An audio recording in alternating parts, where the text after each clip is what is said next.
stay strong throughout this whole entire thing, because we definitely need strong Democrats in the House representing us, whether they are progressives, whether they're maybe a little bit more to the right. But I mean, we do know the strong Democratic hands who are realizing that the Republicans, they aren't the most popular. Like, there is definitely sensible ways you can fight them. You don't have to cave to them on issues that you have support on. So it is very it'll be very good if we change things up, not only in Washington in 2018, but in the Democratic Party leadership.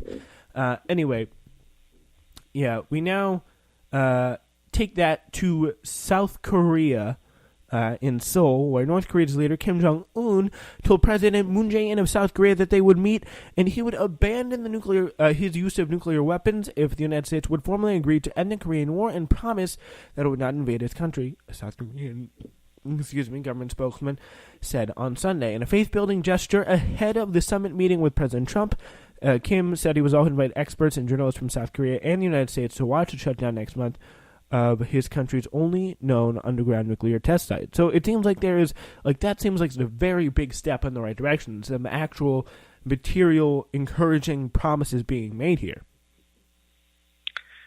Yes, except that I think that test site was pretty much ruined by excessive testing and some earthquakes that caused the mountain where they do the testing to cave in. And so that test site might be unusable anyway, and so closing it might be more symbolic than anything else. But I guess we'll learn more about that later. Yeah, when the Kim supposedly invites those experts and journalists that he mentioned, he's also said Kim told Moon in the meeting, according to Yoon's account of the meeting. Yoon is I don't know who that is. So yeah, sorry about that. But I think he's some spokesman for South Korea. For the South Korean that would make. Oh yeah, Yoon Young-chan. I see. Spokesman Yoon Young-chan. Yes, he said. According to Yoon's account of it, I know the Americans are inherently disposed against us, but when they talk with us, they will see that I'm not the kind of person who would shoot nuclear weapons to the South, over the Pacific, or at the United States, Kim told Moon, according to Yoon's account of the meeting. It was another dramatic conciliatory statement from Kim, a dramatically conciliatory statement whose country threatened to do exactly those things during the height of nuclear tensions last summer. So, I mean, there is a lot of progress that's been made here, and I think it'd be very encouraging. Hopefully Trump follows through and we don't push for more like regime change, because it'll be very important it would be important that we show people who we may disagree with and they have nuclear weapons and we don't want them to have nuclear weapons, that if we sign a deal, we'll be able to keep that deal and actually work it into full work for it for the long term and be in it for the long haul is what I'm trying to say. Yeah, it sounds like you were reading from the New York Times article that I read last night or this morning. The funny thing the disturbing thing about leaders like President Kim and President Trump is that they can make statements a month ago, a year ago, and then make new statements now that are complete about face of what they said before. Like the article mentions, President Kim just a year ago was threatening, firing missiles at the U.S. mainland, and now he's saying that he doesn't want to do that at all. And then a few months ago, President Trump was calling him Little Rocket Man, and now he's saying, recently he said something very flattering about the Korean president. I can't remember the exact words, but it's completely contradictory to what he said before. And so, you wonder, where is the truth? What do these leaders really believe? What do they really want? And, putting them together in a room and trying to come up with an agreement, you wonder what force that agreement will have once they come to it, and whether or not either leader is really interested in more of a news event where they can both proclaim some kind of victory to help them politically back in their home country.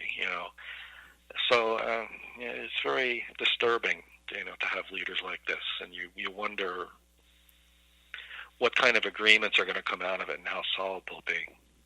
Yeah, and it also ties into the Iran deal, which is something that the U.S. is dealing with and grappling with now. Like Mike Pompeo, Secretary of State, is also going to have to deal with this as well. It just shows you the North Korea and Iran are probably maybe communicating maybe just a little bit, and maybe one is watching the other. Because if they do a nuclear deal with North Korea, how bad do you think? The U.S. could have a new president, and the new president may not like that deal anymore and try to maybe revoke it. So, who knows? There is that same dynamic going into it, but it seems like there is a difference between them, and that North Korea is willing to give up a lot more because of the desperate position that they are in at this time. So that's also something to look and play. Like maybe these sanctions, maybe by President Trump, these sanctions have been effective, and by other leaders obviously as well, for many years. Maybe these sanctions have kind of worn down the North Koreans enough to the point where they're willing to say, okay, we will take a step back here. Yeah, I think so. I think that I think China must have gotten pretty serious about enforcing these sanctions finally. Yeah. Because there were sanctions in place before, and North Korea didn't capitulate. And I think that was because China wasn't really abiding by the sanctions. But I think now they are, at least more so. And I think it's really starting to hurt North Korea. And I think it's pretty telling that Kim Jong-un went to China recently and had that meeting with President Xi because he's trying to get in their good graces again diplomatically, and the same is true with the South Korean president.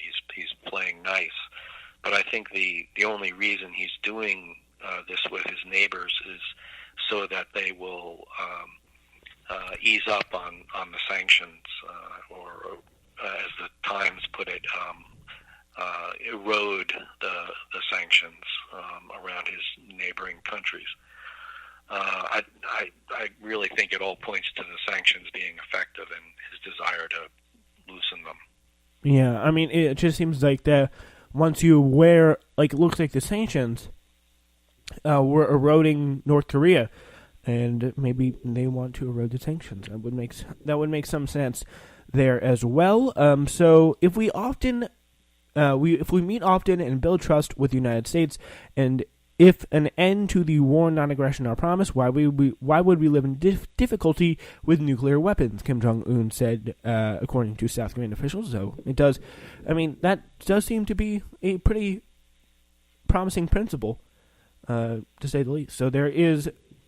On that note, we will now look to the midterm elections. We're coming back to Washington, everyone. And, so apparently, according to a new New York Times report by Jonathan Martin and Maggie Haberman, as well as Alexander Burns, President Trump is privately rejecting the growing consensus among the Republican leaders that they may lose the House and possibly the Senate in November, leaving the party's officials and the president's advisors nervous. He does not grasp the gravity of the threat they face in the midterm elections. So, I mean, the polls are not looking good. It's a very strong chance the Democrats are going to lose the House. I don't really know what's going through President Trump's mind here as he looks ahead at the situation. Yeah, I read that article too, and the thing that jumped out at me was that the president doesn't seem to believe that the Republicans are in danger of losing the House or the Senate.